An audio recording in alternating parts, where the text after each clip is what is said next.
I noticed the terms manipulation was said before from Judy. I really dislike that term. Um, any parent who's heard this term may even begin to believe it if they're exposed to behaviours certain enough that a person with BPD is manipulating them.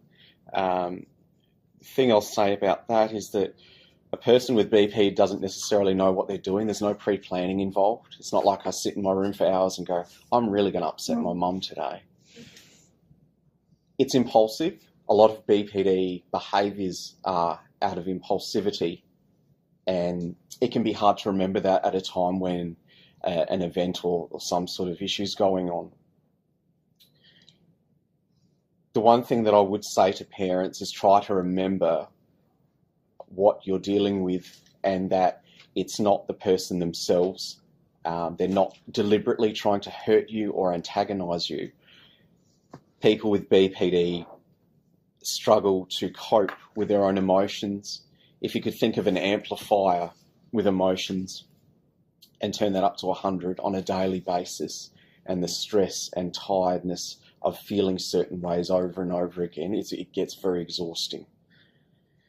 Which is why it can seem any little thing can trigger an episode at any time.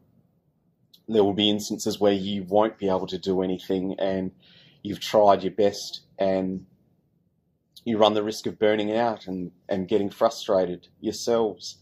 I think it's very important to take care of your own mental health if you're a parent, or carer, I should say.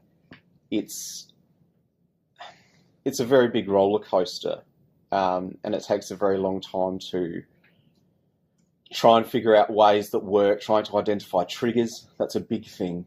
You need to be able to identify triggers on a stress-related level.